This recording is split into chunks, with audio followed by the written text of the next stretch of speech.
Jag heter Luke, är 32 år gammal och jag växte upp som den osynliga sonen. Medan min bror Matthew solade sig i rampljuset av mina föräldrars beundran dröjde jag mig kvar i skuggorna och samlade akademiska prestationer som samlade damm. I åratal finansierade jag i hemlighet min familjs livsstil medan Matthew fick äran. Just den där söndagsmiddagen, när min far hånade, du kommer aldrig att bli lika bra som din bror. Något inom mig brast äntligen. Jag reste mig upp, skakade händer och sa ord som hade byggts upp i årtionden. Innan jag delar med mig av vad som hände sedan, lämna en kommentar och låt mig veta varifrån du tittar. Och tryck på prenumerera om du någonsin har känt dig överskuggad av någon annans glans. När jag växte upp i en förort till Boston var jag alltid Matthews lillebror. Från mina tidigaste minnen runt 6 års ålder var mönstret redan etablerat. Matthew var 5 år äldre, naturligt atletisk, med en lättsam charm som drog människor till sig. Han hade vår fars breda axlar och vår mors vinnande leende, medan jag var mindre, mer reserverad med ett eftertänksamt uppträdande som ofta misstogs för blyghet. Min bror dominerade varje familjefotografi, alltid centrerad, alltid strålande, medan jag stod tafatt i kanterna.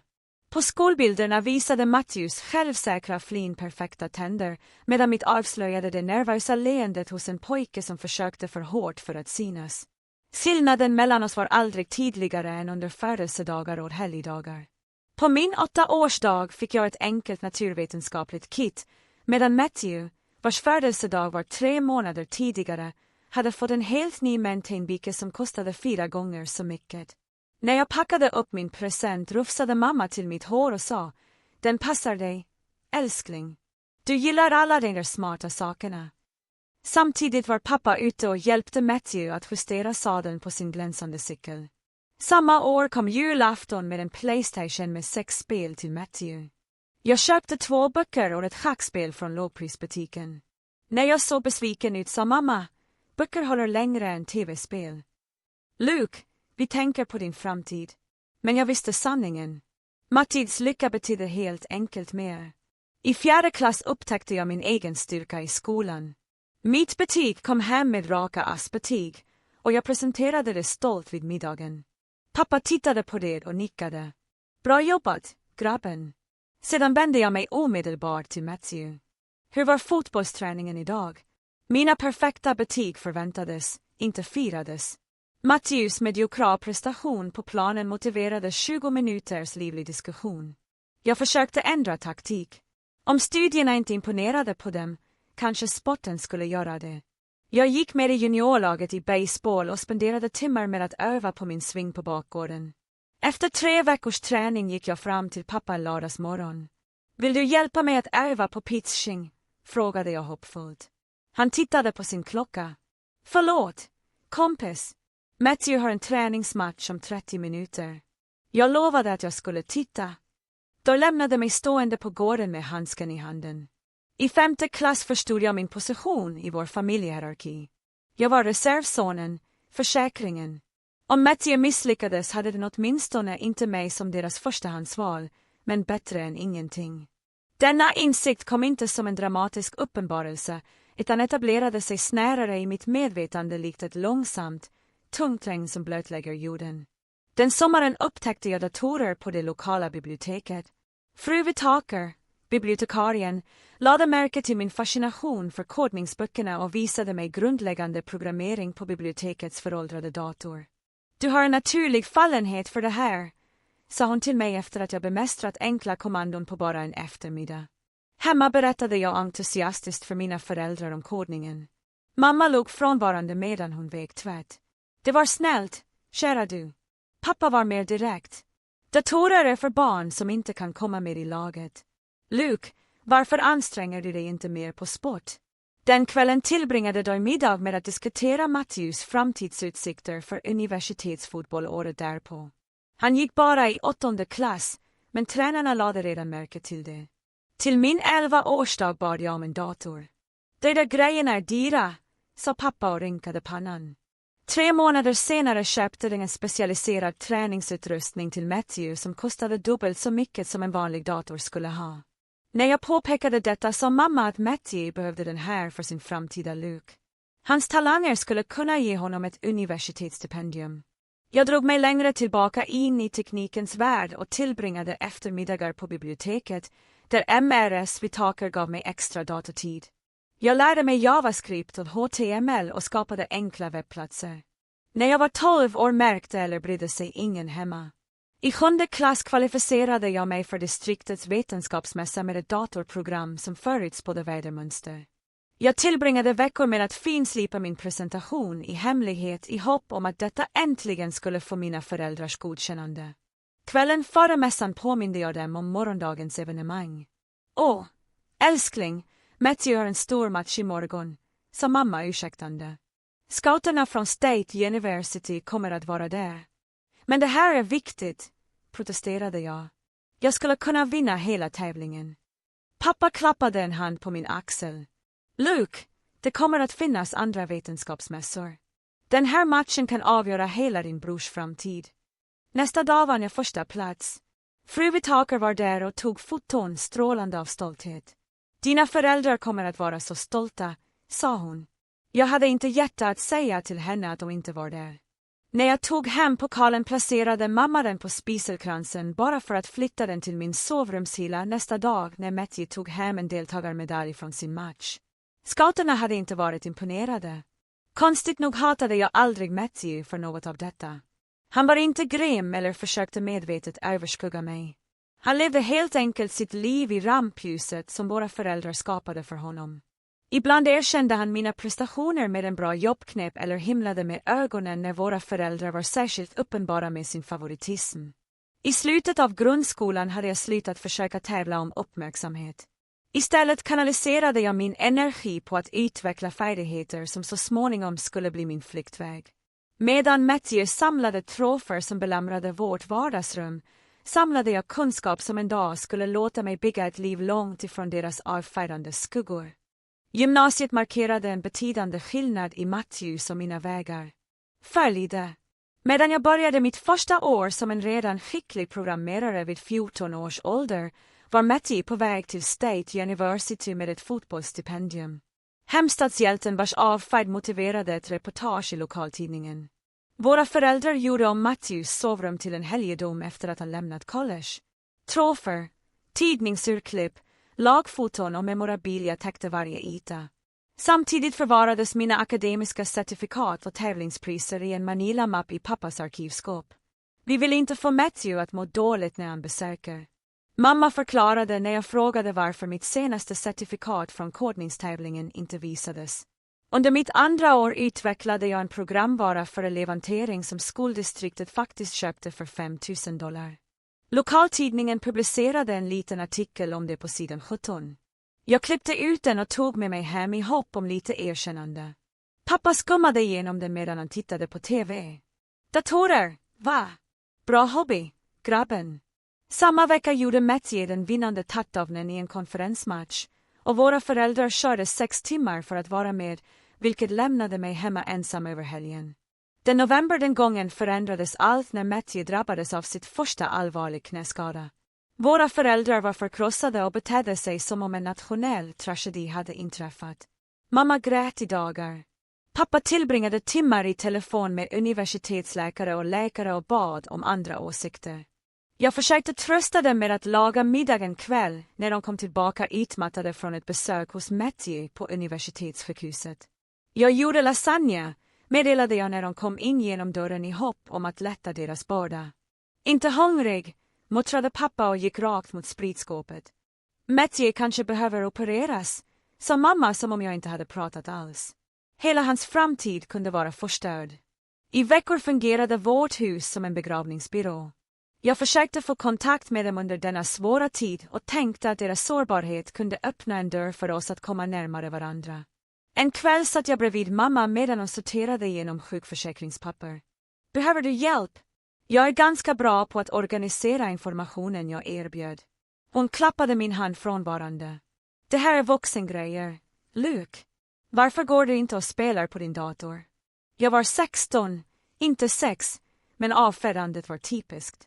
I deras ögon förblev jag ständigt barnslig, oförmögen att bidra med något meningsfullt. Till familjekris. Matthew återhämtade sig så småningom efter operation och sjukgymnastik och återvände till fotbollen säsongen därpå. Han var dock inte riktigt samma spelare. Hans legendariska snabbhet hade minskat och scouter började leta någon annanstans efter sin nästa stjärnrekryt.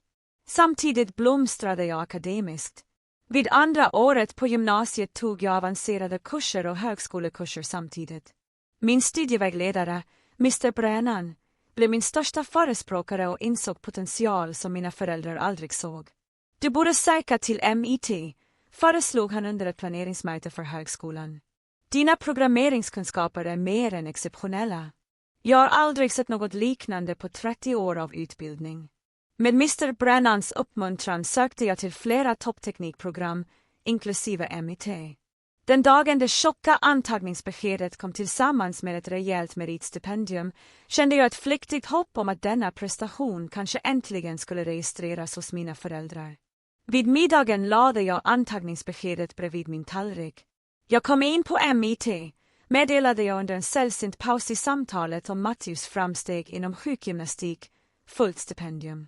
Mamma tittade på brevet. Massachusetts. Det är väldigt långt borta. Pappa rynkade pannan. Är inte det? Så dit. Det är ett fullt stipendium, upprepade jag. Det betalar för allting. Ja, det är trevligt, sa mamma och återgick till sin måltid. Berättade jag det. Matthews tränare tror att han kanske är redo för vårträningen. Resten av middagen fortsatte med uppdateringar om Matthews milstolpar i återhämtningen. Mitt antagande från MIT, kulmen på åratal av självmotiverat arbete, krävde mindre diskussion än Matthews förmåga att gå i trappor utan att rygga tillbaka. När min gymnasieexamen närmade sig fortsatte Matthews fotbollskarriär sin långsamma nedgång. Han spelade fortfarande, men startade inte längre varje match. Våra föräldrar verkade personligen sårade av denna utveckling, som om hans minskade speltid återspeglades på dem. Veckan innan jag åkte till MIT kom Matthew hem över en helg. Vi befann oss ensamma på bakgården, han drack en öl, jag stirrade på stjärnorna och tänkte på min förestående avresa. Grattis till MIT, sa han plötsligt. Det är majorliggrejer. Förvånad över bekräftelsen nickade jag bara. Tack, då fattar inte.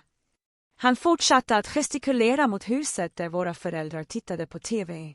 Vad du än gör, hur smart du än är, det kommer de aldrig att göra. Det spelar ingen roll. Jag ljög. Matthew tog en lång klunk öl. För vad det är värt, jag tror att du fick det bättre idealen. Den här fotbollsgrejen, han gestikulerade mot sitt knä. Allt är tillfälligt. En rejäl smäll och det är över. Du har den där hjärnan som bara för alltid. Det var det ärligaste samtalet vi någonsin haft. En kort kontakt innan våra vägar skildes ytterligare. Jag åkte till MIT 3 dagar senare och kände både en enorm lättnad över att undkomma mina föräldrars likgiltighet och en djup sorg över att deras godkännande fortfarande betydde något för mig trots allt. Den avfärden markerade början på mitt sanna oberoende, en separation, inte bara fysisk, utan även känslomässig, från den giftiga familjedynamiken som hade format mina tidiga år. När bussen körde iväg från vår hemstad gav jag mig själv ett tyst löfte om att bygga ett liv så framgångsrikt att inte ens de kunde ignorera det. MIT förvandlade mitt liv. För första gången var jag omgiven av människor som talade mitt språk och värdesatte mina förmågor. Campuset surrade av innovation och jag kände att jag äntligen hade hittat min naturliga livsmiljö efter år i främmande territorium. Min rumskamrat från första året, Derek, var den första personen som någonsin tittade på mig med genuin beundran. Skrev du den här koden från grunden? Frågade han efter att ha sett ett av mina projekt. Du det där är galet. De flesta sistaårselever skulle inte kunna göra det här. Hans reaktion var så främmande för mig att jag först misstänkte hån, men hans respekt var uppriktig. Den första av många bekräftelser jag skulle få i den här nya världen. Medan jag blomstrade fortsatte Mattis bana nedåt. Under min första termin satt han bänkad för de flesta matcher.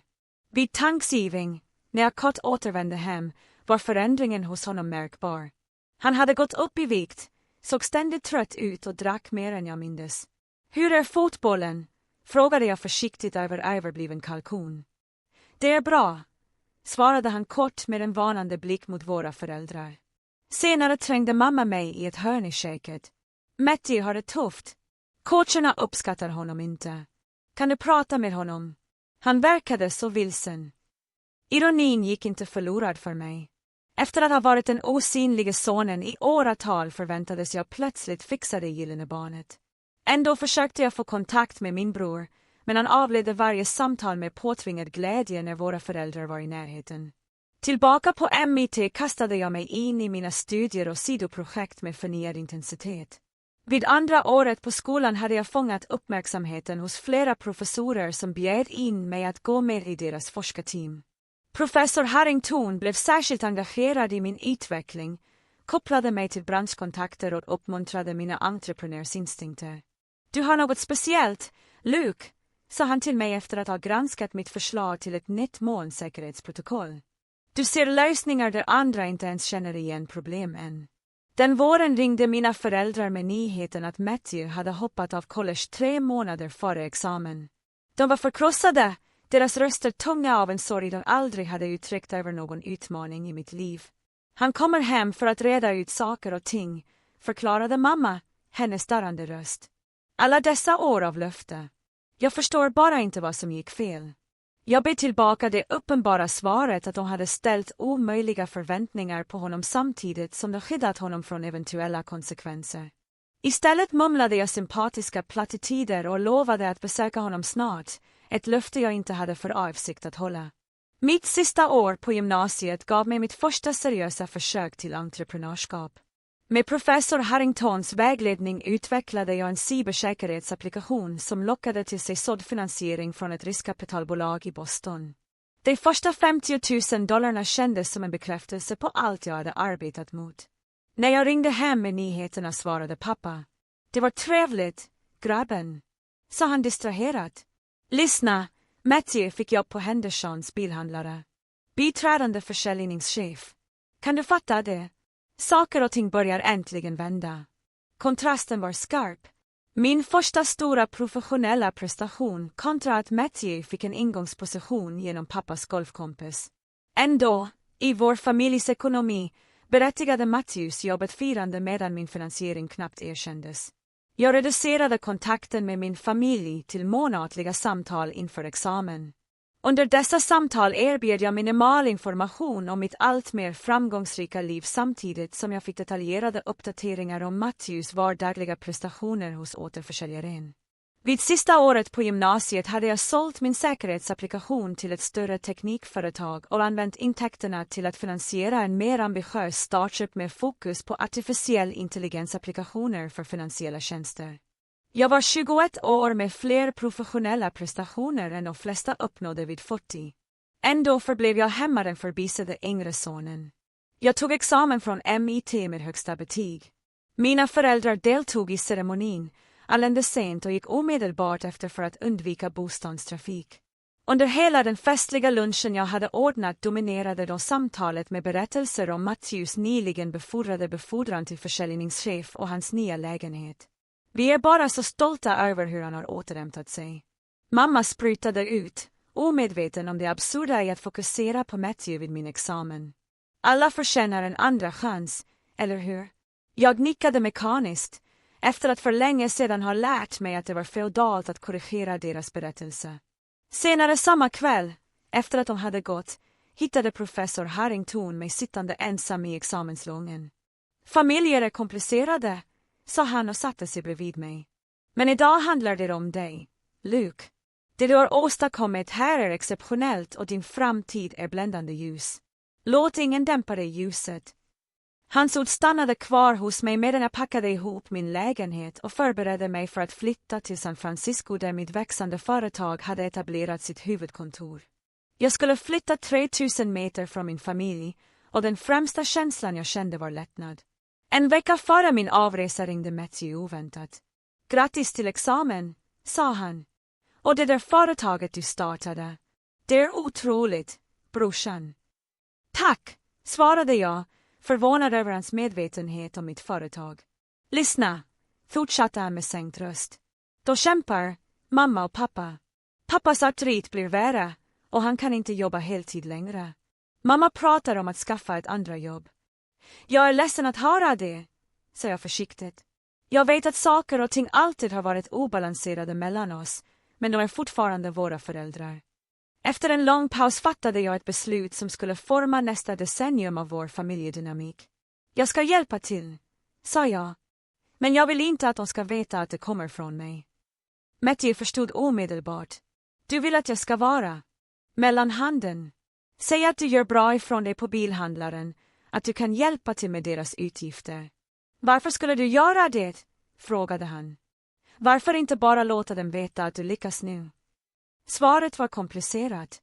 Dels illvilja, delvis skydd för mitt eget känslomässiga välbefinnande och delvis acceptans av att ingenting jag uppnått någonsin skulle vara tillräckligt för dem. Det är bättre så här, var allt jag sa.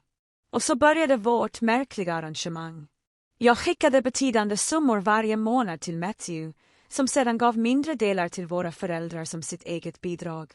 Bedrägeriet tillfredsställde något som var trasigt i mig, vilket gjorde att jag kunde uppfylla familjeförpliktelser samtidigt som jag skyddade mig från deras oundvikliga avfärande av min framgång.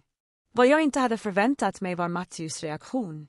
Istället för enkel lydnad uttryckte han genuin tacksamhet, till synes lättad över att äntligen ha något värdefullt att erbjuda våra föräldrar. De ser på mig annorlunda nu, erkände han under ett av våra sällsynta samtal. Som om jag äntligen är den son de alltid ville att jag skulle vara. Ironin var smärtsam men ändå märkligt tillfredsställande. Deras gyllene barn uppfyllde bara deras förväntningar genom mitt osynliga stöd. Samtidigt byggde jag mitt imperium på avstånd och tittade på hur de firade Matthews fiktiva generositet samtidigt som de förblev omedvetna om mina faktiska prestationer. San Francisco omfamnade mig med möjligheter som överträffade till och med mina ambitiösa förväntningar. Vid 25 års ålder hade min AI-finansiella plattform säkrat stora kunder över 3 kontinenter.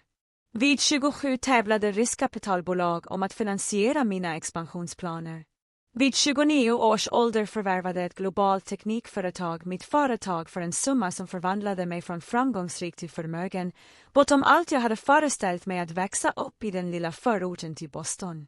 Under hela denna meteorartade uppgång förblev min familj i stort sett omedveten om min framgång.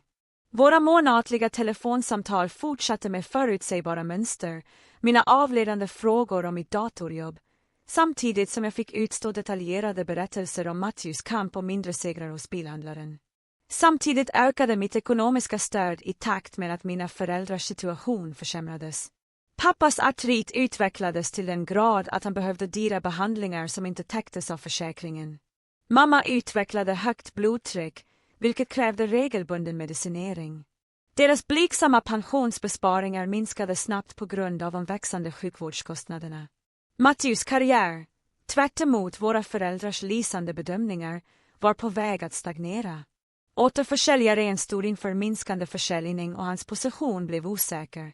Värre var att han utvecklade ett alkoholproblem som påverkade hans arbetsprestation och satte stopp för hans korta äktenskap. Det är för mycket press, erkände han under ett av våra privata samtal. De tror att jag försörjer dem, återförsäljaren, mitt exempel. Jag kan inte hålla jämna steg med deras förväntningar. Du behöver inte, påminde jag honom. Jag hanterar den ekonomiska delen. Det är inte bara pengarna, det är hur de ser på mig som om jag vore deras räddare. Varje gång jag besöker mig berättar de för mig hur stolta de är över mig för att jag ställde upp när det blev tufft, om de bara visste sanningen. Jag ökade mina månatliga överföringar, vilket gjorde att Matthew kunde verka ännu mer generös, samtidigt som han faktiskt arbetade färre timmar så att han kunde gå på öppenvårdsrehabilitering för sitt drickande. Bedrägeriet blev mer komplicerat. Matthew hävdade nu regelbundna bonusar för att förklara större kontantinflöden när stora medicinska räkningar uppstod. Mitt privatliv led under tyngden av detta hemliga arrangemang.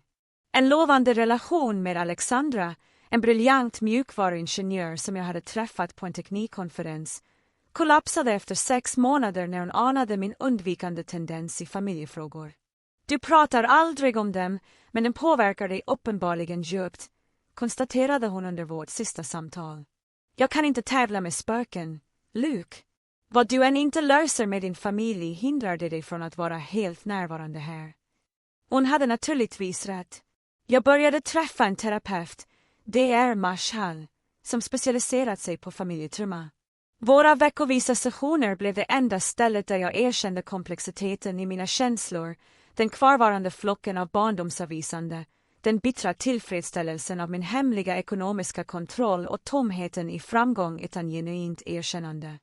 Du har skapat en situation där du samtidigt straffar dina föräldrar och fortfarande söker deras godkännande, observerade Dr. Marshall efter flera månader. Genom att stödja dem anonymt bevisar du ditt värde samtidigt som du förvägrar dem möjligheten att erkänna det. De skulle ändå inte erkänna det, hävdade jag. Kanske, men det här arrangemanget läker det inte. Det vidmakthåller ditt sår samtidigt som det skapar ett nytt. Jag avfärdade hans oro och övertygade mig själv om att status skyddade alla. Mina föräldrar behöll sina illusioner. Matthew behöll deras godkännande och jag höll mig på avstånd från deras potentiella avslag. Julen mitt 31:a levnadsår besökte jag motvilligt hemmet för första gången på 18 månader. Huset såg slitigare ut än jag mindes. Små reparationer försummade på grund av ekonomi trots mina regelbundna bidrag. Inuti hade lite förändrats. Vardagsrummet visade fortfarande upp Matthews bleknade atletiska glans, medan alla bevis på min existens förblev begränsade till några obligatoriska familjefoton. Den mest slående förändringen var Matthew själv. Vid 36 års ålder såg han ett decennium äldre ut med tydliga linjer runt ögonen och en lätt darrning i händerna som han försökte dölja trots 3 månaders nykterhet. Åratal av drickande hade tagit ut sin rätt. Under middagen gav mamma Matthew en present, en dyr klocka som jag faktiskt hade köpt, överförd till henne av Matthew som kom från hans senaste bonus. Du arbetar så hårt för oss, sa hon med tårar i ögonen när Matthew obekvämt tog emot klockan. Vi vet inte vad vi gör utan ditt stöd. Pappa nickade högtidligt. Jag visste alltid att du skulle göra oss stolta, grabben. Jag visste alltid att du hade det i dig. Matthew fångade min blick tvärs över bordet. Hans ansiktsuttryck en komplex blandning av skam och ursäkt. Senare, efter att våra föräldrar hade gått och lagt sig, satt vi på verandan som vi hade gjort år tidigare. Jag orkar inte med det här längre, sa han tyst. Varje tack känns som en knop i veckan. Du har ingen aning om vem som egentligen håller dem flytande. Spelar det någon roll? De är omhändertagna. Det spelar roll för mig. Han stirrade in i mörkret. Hela mitt liv har jag varit deras gyllene barn, men det var baserat på ingenting verkligt, bara spott och popularitet. Nu tror de att jag är framgångsrik och generös, men det är inte heller verkligt. Det är bara du. Vill du hellre att jag slutar? Frågade jag. Nej, de behöver hjälpen. Men jag måste få ordning på mitt liv. Det här arrangemanget, det dödar mig, Luke. Jag är fångad i deras förväntningar precis som alltid. För första gången såg jag tydligt hur våra föräldrars dysfunktion hade skadat oss båda på olika sätt, men lika djupt. Matthew hade krossats under tyngden av omöjliga förväntningar, medan jag hade sårats av deras frånvaro. Vi båda kretsade fortfarande kring deras godkännande och sökte bekräftelse från människor som konstitutionellt sett var oförmögna att ge det rättvist. Insikten förändrade inte omedelbart vårt arrangemang, men det förändrade något fundamentalt i min förståelse av vår familjedynamik. Min bror var inte min fiende eller min rival. Han var ännu ett offer för våra föräldrars trasiga värdesystem. Allt eftersom mitt företag fick mer uppmärksamhet blev det allt svårare att behålla min anonymitet med min familj. Mitt fotografi dök upp i teknikpublikationer. Affärsnätverk presenterade segment om mitt innovativa tillvägagångssätt inom finansiell teknologi. Det verkade oundvikligt att min framgång så småningom skulle bli känd för dem. Det ögonblicket kom tidigare än väntat. Tidningen Tech Innovator publicerade ett omslagsreportage med titeln The Future of Finance. Luke Reynolds revolutionerar banksäkerhet. Artikeln beskrev min resa från självlärd programmerare till branschledare, komplett med fotografier och personlig bakgrundsinformation som de hade hämtat från offentliga register. Matthew kallade det för dagen då tidningen hamnade i tidningskiosker. Den finns överallt, Luke. Någon på återförsäljaren kom in med den. Folk frågar om jag är släkt med dig. Jag kände en konstig lättnad blandad med ångest. Vad sa du till dem? Sanningen. Att du är min briljanta lillebror, Luke. Jag tror att det är dags att mamma och pappa också får veta. Efter att ha dolt min framgång i åratal gick jag med på det. Kanske naivt föreställde jag mig att de äntligen skulle se mig, verkligen se mig, och erkänna den väg jag hade skapat, trots deras likgiltighet. Jag bestämde mig för att besöka hemmet följande helg med tidningen i handen, redo för en länge försenad uppgörelse. Majkvällen var ovanligt varm när jag körde in på mina föräldrars uppfart. Huset såg mindre ut än jag mindes, färgen som flagnade runt fönstren trots pengarna jag hade lagt ner på underhåll. Mattis lastbil stod redan där och jag kunde se silhuetter röra sig bakom gardinerna i vardagsrummet. Jag satt i min herbil i flera minuter med tidningen Tech-innovator på passagerarsätet, omslaget som speglade mitt ansikte tillbaka mot mig under rubriken som hyllade min framgång. Efter år av att ha verkat i skuggorna av min familjs medvetenhet var jag på väg att kliva ut i ljuset. Blandningen av förväntan och rädsla fick mitt hjärta att slå snabbare. Mamma öppnade dörren innan jag hann trycka på hennes leende med ansträngningen att låtsas att allt var normalt. Luke, vilken trevlig överraskning. Matthew berättade inte för oss att du skulle komma. Vardagsrummet var precis som jag mindes. Matthews trofer fortfarande framträdande uppställda trots att deras matta foton från hans glansdagar gullnade av åldern. Pappa satt i sin fåtölj, artriten i hans händer mer uttalad än under mitt senaste besök. Son, han bekräftade med en nick. Förväntade mig inte att se dig. Allt okej med det där datorjobbet dit. Den avfärande hänvisningen till mitt datorjobb som om jag fortfarande mekade i en källare istället för att driva ett teknikföretag värt flera miljoner dollar satte genast mina tänder i spetsen. Matthew, som satt spänt i soffan, fångade min blick med en sympatisk grimas. Middagen var en studie i välbekant dynamik. Mamma serverade min bror dubbla portioner utan att fråga medan hon frånvarande skickade disk åt mig. Pappa dominerade samtalet med lokalt skvaller och klagomål om att hans läkare då och då stannade upp för att fråga Matthew om återförsäljaren. Försäljningen ökade den här månaden, sa Matthew försiktigt. Men det har sett en del omstruktureringar. Jag visste från våra privata samtal att omstruktureringar var en eufemism för förestående uppsägningar som sannolikt skulle inkludera honom. Men våra föräldrar forskade inte vidare. Man landar alltid på fötterna, sa pappa självsäkert. Naturlig talang visar sig oavsett vad. Jag väntade på en öppning, någon naturlig övergång för att presentera mina nyheter, men samtalet flöt runt mig som om jag bara vore en möbel. Till slut, när mamma började diska, placerade jag tidningen på bordet. Jag ville, för att dela något med dig, sa jag och sköt mot mitten där omslaget var tydligt synligt. Jag var med i den här månadens Tech-innovator. Mamma tittade på den medan hon staplade tallrikar. Det var trevligt, älskling. Det är inte bara ett omnämnande jag tryckte på.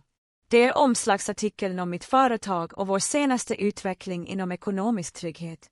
Pappa tog upp tidningen och kissade mot omslaget utan sina läsglasögon. Teknikgrejer. Han lade ner den. Igen utan att öppna den. Matthew avbröt.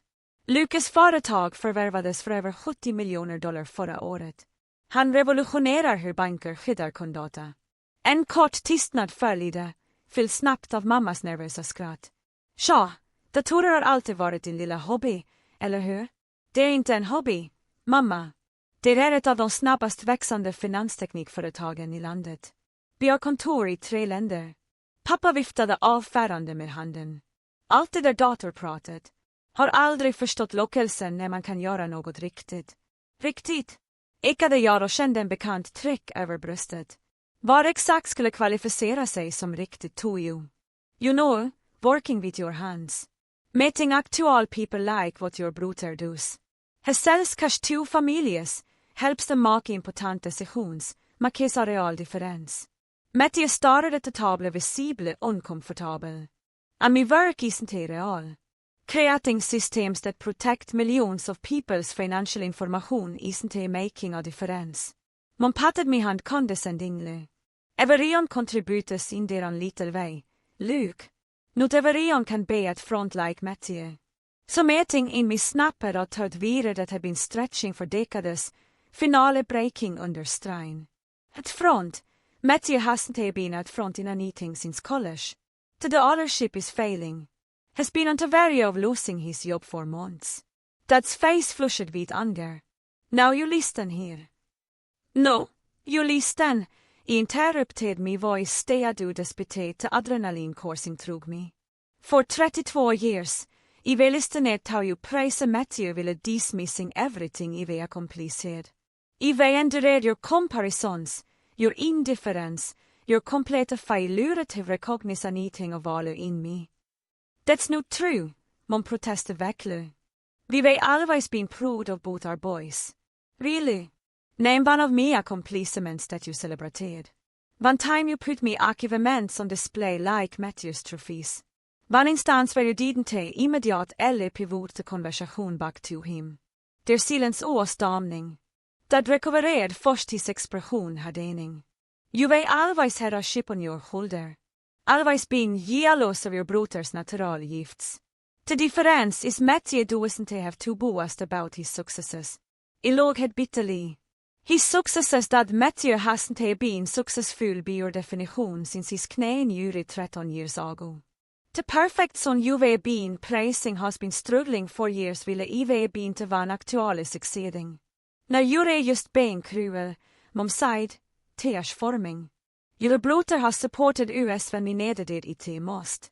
When your father couldn't work full-time anymore, when the medical bills piled up, Matthew stepped up. What have you contributed except occasional visits and criticism? The ironi of her kursin was so acute, it was almost physically painful.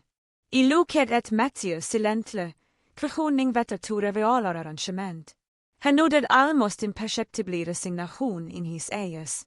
I contributed approximately $350,000 over the past 8 years. I said quietly. Every monthly check you received from Matthew came from me. Every bonus that paid for dad's treatments was money I sent. The renovations to the bathroom for dad's mobility issues. The car repairs mom's medication. All me. The stunned silence that followed was absolute. Mom's face drained of color as she looked between Matthew and me, seeking denial. That's ridiculous. That finale sputtered. Matthew's been taking care of us. Tell him, Matt. Matthew took a deep breath. It's true.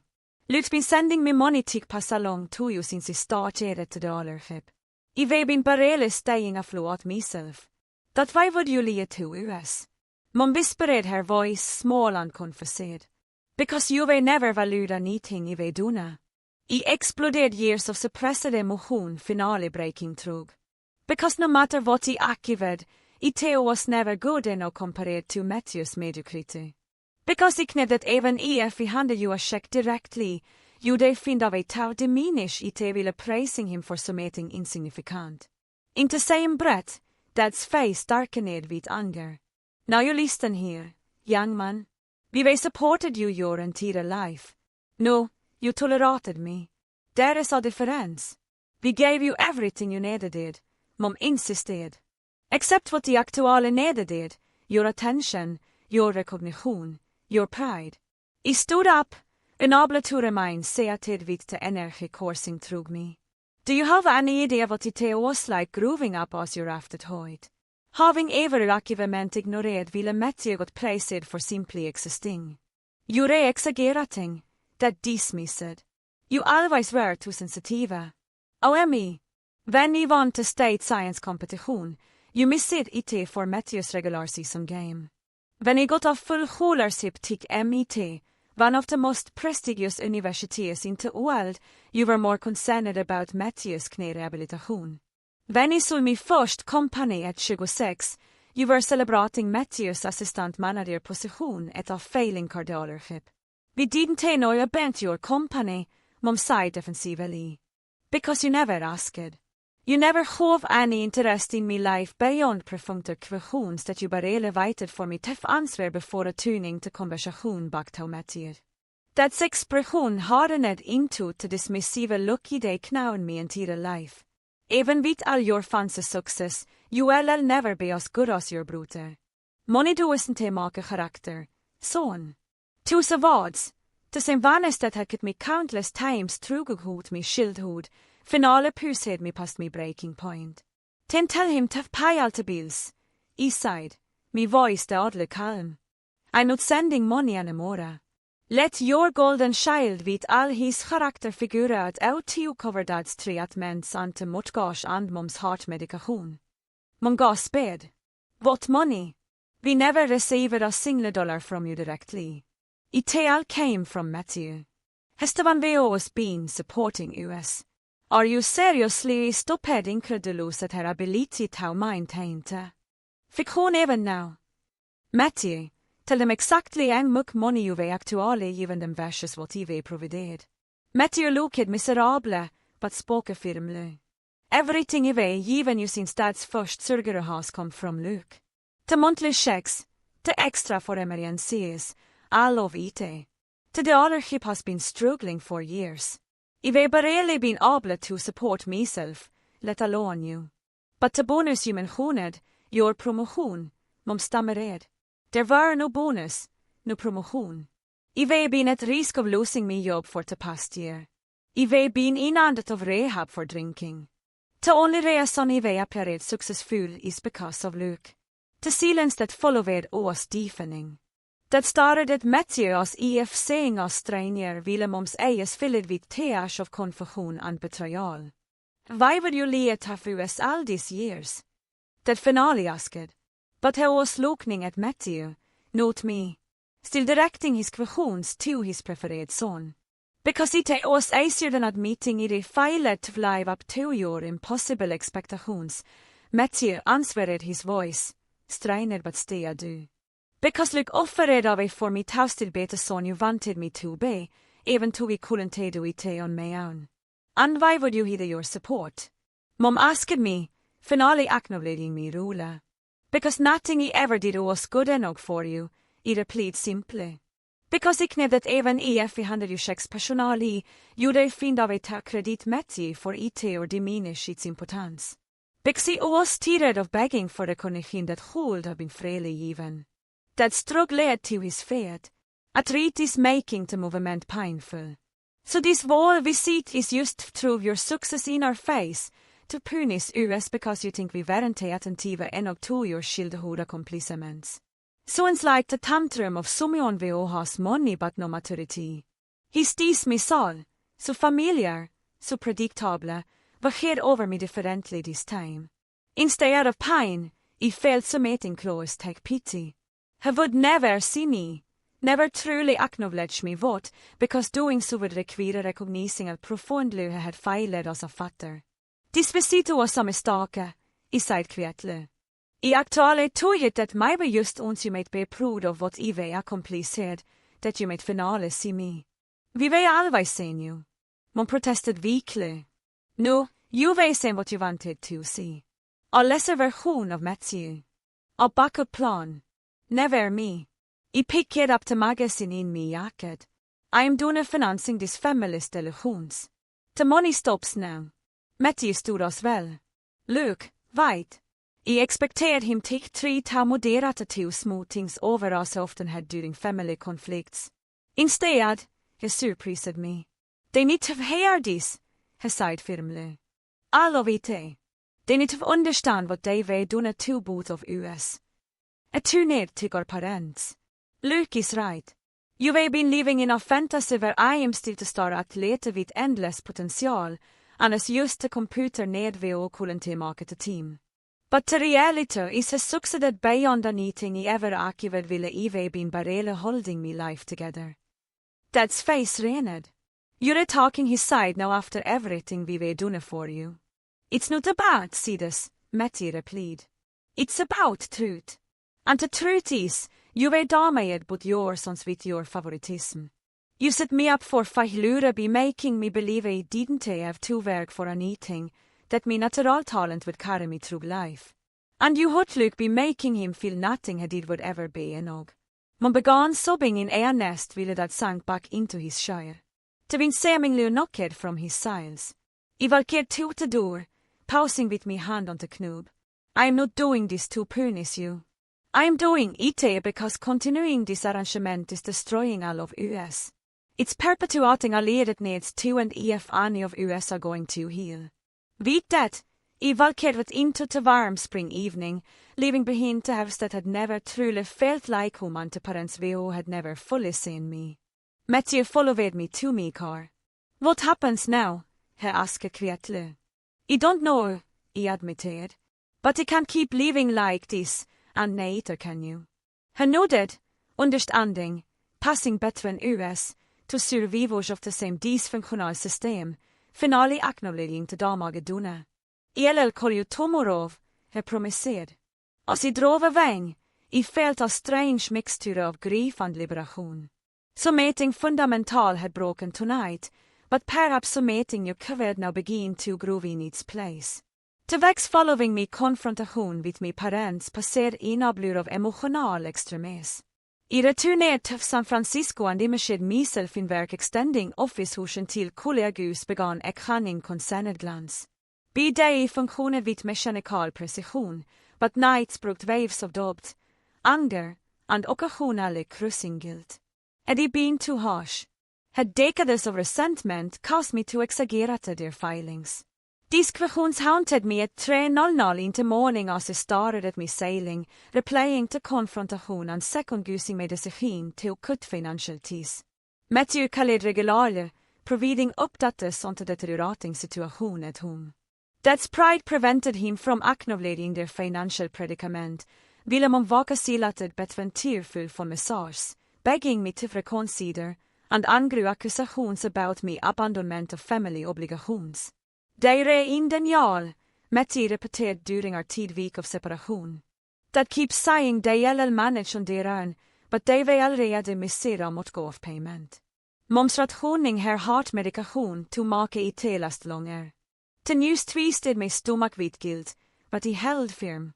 They need have understand the reality of their situation vitegt me as a safetinet. And if that reality includes losing their home or dad skipping treatments, I had no easy answer. Breaking free from our dysfunctional pattern didn't I wanted my parents to suffer. After much deliberation, I established a small emergency fund that Matty could access for critical medical needs. Only with the strict understanding that my involvement remained anonymous. This isn't sustainable, Matty acknowledged. But it buys us time to figure out next steps. Month after the confrontation, I finally admitted to myself that I needed professional help processing the emotional aftermath. I resumed sessions vid der marschall, veo providera crucial objektive perspektive.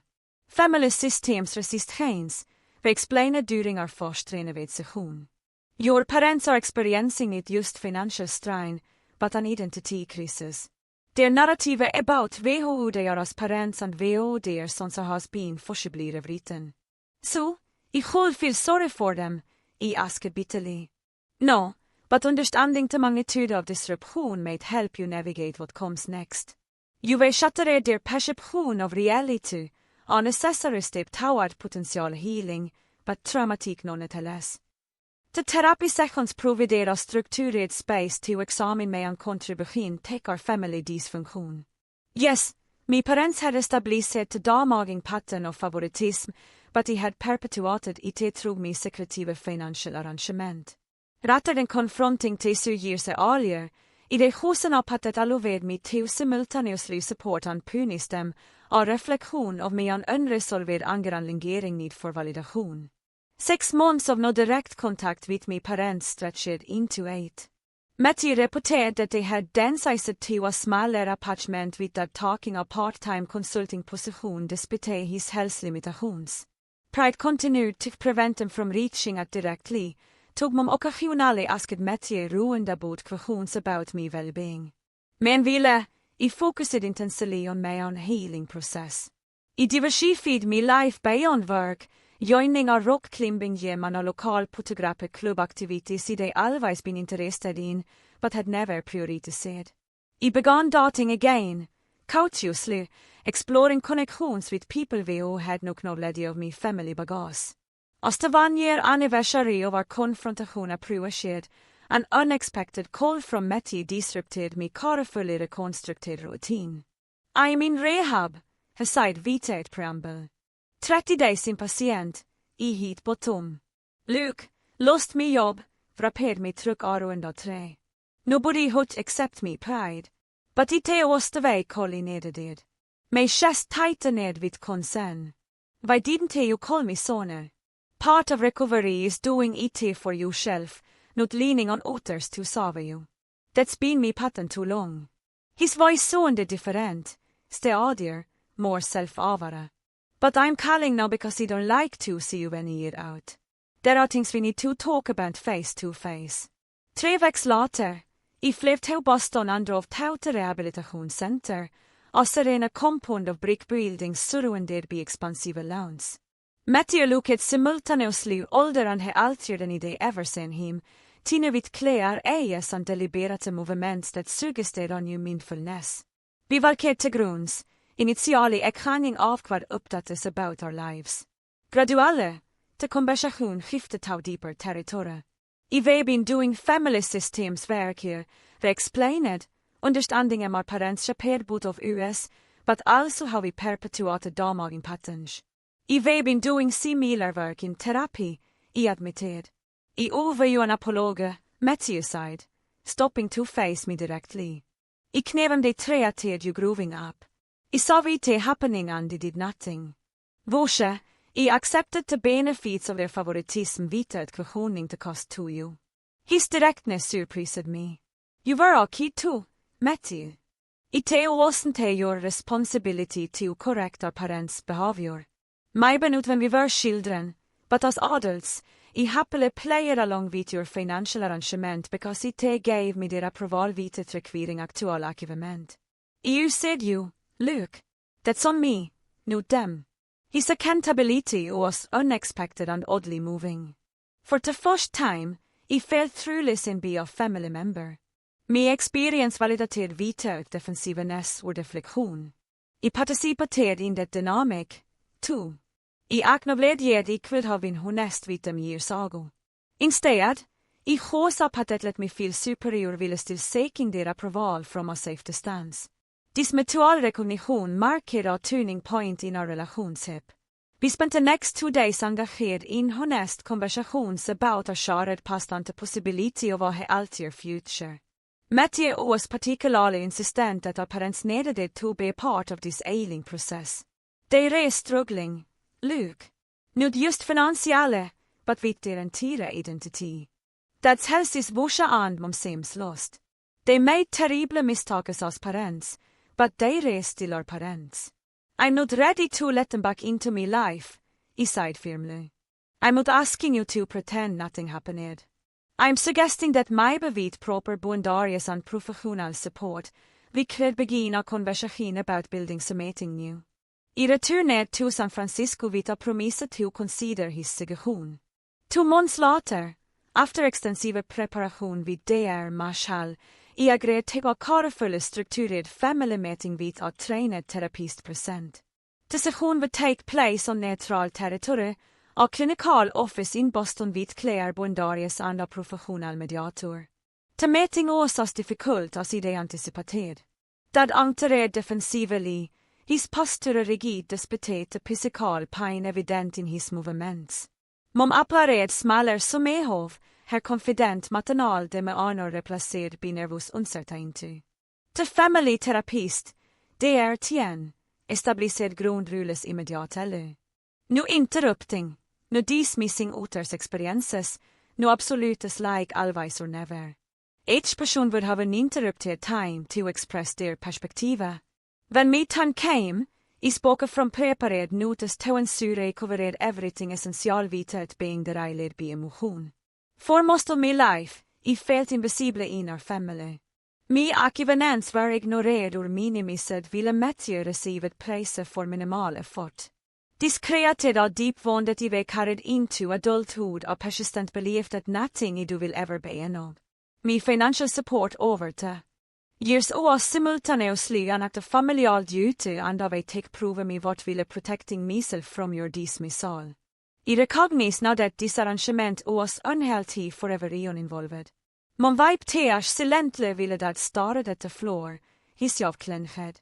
When they spoke, their responses revealed how differently we had experienced the same family history. We never meant to make you feel as important, Mom insisted. Matthew needed more attention because sports were his only strength, ville you excel at everything naturally. Vi tog ju var finon joran. That's response was more difficult to hear. Parents aren't perfect. Look. We did our best with what we knew at the time. If you choose to focus on perceived slides from 20 years ago rather than moving forward, that's your choice. His half-hearted acknowledgement fell for hårt of accountability I det he paid for. There, Tien intervened, guiding him to respond to the specific experiences I shared rather than generalizing or deflecting. That tried again with minimal improvement. I am sorry you failed overlooked. Det wasn't our intention. The familiar pattern of minimizing my experience and centering their intentions rather than impacts treated ned to the right entire process. Matthew surprisingly stepped in. Dad, Mom, this isn't about intentions. Look isn't a describing of feeling or perception. It's describing actual events that happened. I was there. I saw them differently you treated us, saying, we are sorry you failed that way. Isn't he acknowledging what actually occurred? His advocacy is so different from the konfliktavoidant bruter I det grovna vidskiftet summeting inte rum. Man brukar dan komplettera, admitting through tears that she had always struggled to connect with me, finding me intelligence intimidating. And Matthews straightforward personality more accessible. Det drev mig ned more resistant, acknowledging specific incidents when pressed, but maintaining that our parents have favorites som teams, and we were making too big a deal of normal family dynamics. By the end of the 3-hour session, we had made minimal progress toward genuine reconciliation. There, Tien suggested a series of additional family sessions, but he left feeling that while my parents might eventually acknowledge certain behaviors, they might never truly understand the depth of their impact. Healing does to require their full understanding. There, Marshall reminded me when he repeated back, you can establish a new relationship with appropriate boundaries whether or not they ever completely recognize the past harm. Over the next year, I maintained limited structured contact with my parents, monthly phone calls with clear time limits and occasional supervised family sessions when I visited Boston. I established firm boundaries about what I would and would stay discuss, and I made it clear that any financial support would be provided directly by me with explicit acknowledgement of its source. The relationship remained strained, particularly with Dad, though never fully abandoned his defensive posture. Man made more genuine efforts, occasionally sending articles about technology with new saying she was trying to understand me all better. These small gestures, while imperfect, represented more interest than she have in me first 30 years combined. The most profound healing occurred between Matthew and me. As he maintained his sobriety and rebuilt his life, eventually finding work as a substance abuse counselor, we developed a friendship that had never been possible under our parents' influence. The competitive dynamic that had defined our childhood dissolved, replaced by mutual respect and genuine support. 2 years after the confrontation, my personal and professional lives had transformed. My company continued to expand globally, and I had begun a promising relationship with Elise, a marine biologist views a straightforward nature and emotional intelligence providera har alltid contrast to my family's dysfunction. Most importantly, I had stopped measuring me vart through external validation, particularly my parents' approval. Matthew and I started a foundation providing scholarships and mentoring for overlooked students with technical aptitude kids like he had been views a talent didn't fit conventional definitions of success. Vi mer IT after MRS vi taker, till librarian VO had first recognized my potential when my family couldn't taste IT. During our foundation event in Boston, Matthew surprised me by addressing the audience. My brother and I grew up in the same house, but had vastly different childhoods. He began, I was celebrated for natural talents that eventually faded, ville he was overlooked despite extraordinary abilities that have hanged to world. Our story is a reminder that potential comes in many forms, and some teams the kvietest kids in the room have the loudest impact on the future. His words spoken publicly providerar validation that all 1000 years of therapy hadn't fully archived. Ite wasn't about being declared better than me brother. Ite was about finale being sin klele vitigt comparison or kvalifikation. That night, as we shared dinner after the event, Matty asked, "Do you think you will ever fully forgive them?" I considererar the kvalifikation kare fulle. I not see the forgiveness is the right framework. If we accepted vad de are an till limitations of what our relationship can be. If we stop at expecting them to become different people or give me what they are not capable of giving. That sounds like forgiveness to me, he observed. Perhaps I was right. To anger that had fueled me for decades had gradually transformed into something more complex. A melancholy acceptance of imperfect parents and to understanding that I could build a fulfilling life without their validation. The funny thing is, I admitted letting go of needing their approval finally allowed me to see them. As people, not just parents who failed me. They reflowed hemans who did their best with the emotional tools they had, which weren't money. Matty nodded. Liberation through lowered expectations. We log had together a genuine healing seven that would have been impossible in the head of our old family dynamic. 2 years after the confrontation that hanged everything, may life bears little resemblance to the carefully constructed faka they maintained for so long. If I built a reality based on authenticity rather than approval, seeking a shift that has transformed every aspect of my existence. Professionally, my company continues to thrive now with a focus on democratizing financial security tools for underserved communities. The expertise is something deeper than my ego. It provides tangible evidence that overlooked potential when finally recognized can change countless lives. Personally, my relationship with Elise has evolved into a partnership based on mutual respect and understanding. Unlike previous relationships dominated by my secretiveness about family, Elise knows my full history and has witnessed my ongoing journey toward healing. Her straightforward nature helps ground me when old patterns of thinking triaten to the surface. My contact with my parents remains limited, but is no longer defined by resentment or hidden agendas. We speak monthly with conversations that acknowledge our complicated history without constantly revisiting it. That still struggles with fully recognizing his role in our family dysfunction, occasionally lapsing into defensive justifications when difficult topics arise. Mom has made more significant progress recently, sending me a letter that contained perhaps the most honest acknowledgement she's ever offered. I didn't know en to bete mother you needed, she wrote. Your intelligens intimidated me, and I gravitated toward what was familiar and comfortable Matthews world of sports and simple archivaments I could understand. It wasn't fair to you, and I'm truly sorry for the pain that caused. These words, while arriving decades late, providerar med syre of PC hadn't realiserat I still sugt. Not because they hang it to past, but because they confirmed I hadn't imaginerat it. The most profound transformation has occurred in my relationship with Matthew. After completing his rehabilitation program, he discovered a genuine calling as a substance abuse counselor, using his experiences to help others navigate their recovery journeys. His natural charisma and channeled into sports and social status now serve as a deeper purpose in connecting with clients who respond to his authenticity.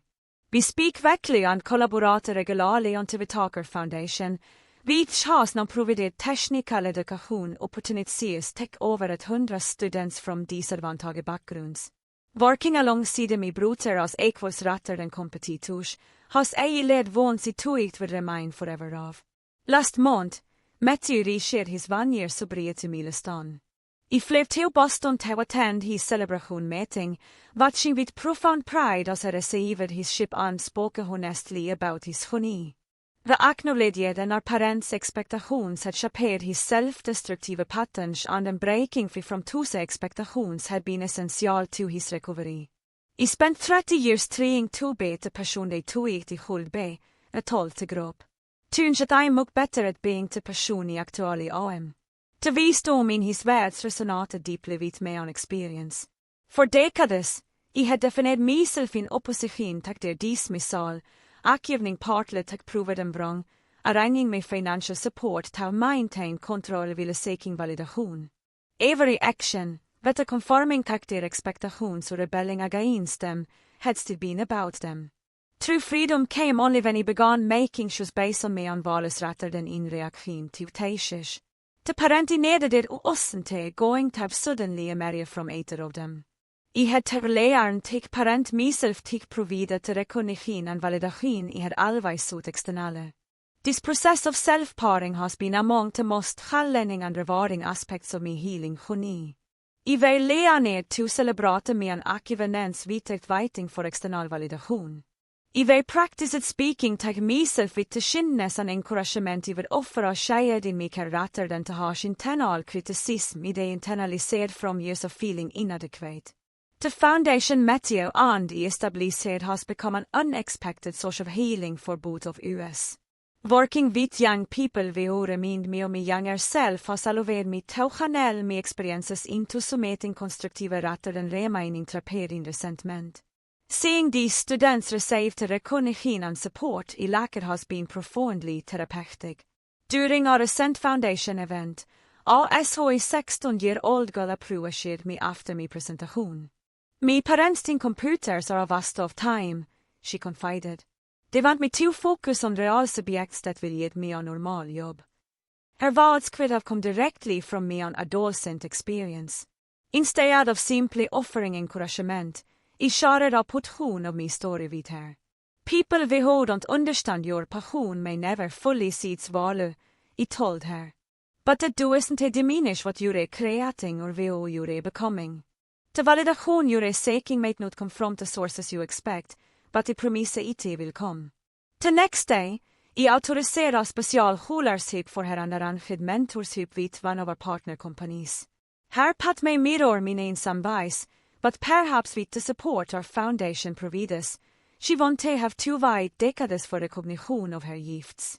This experience crystalliserar an insight that has become central to me healing.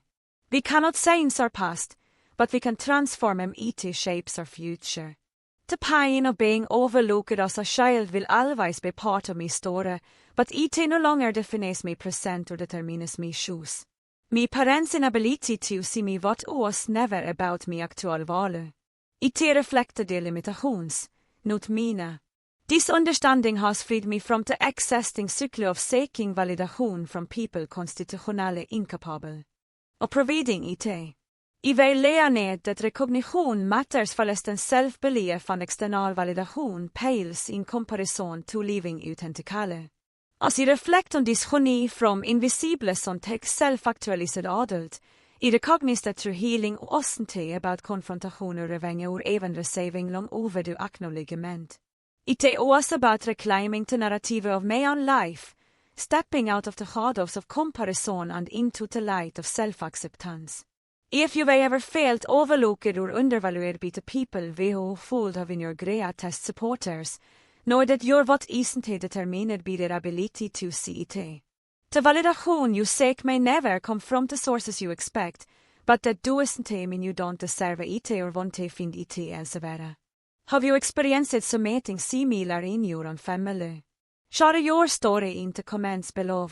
And if this resonated with you, please like, subscribe, and share this video with someone who might need to hear that they are enough exactly as they are. Thank you for listening to my story, and remember, sometimes the greatest act of self-care is learning to be the person who finalises your own work. All from English for beginners, fatters related for EU.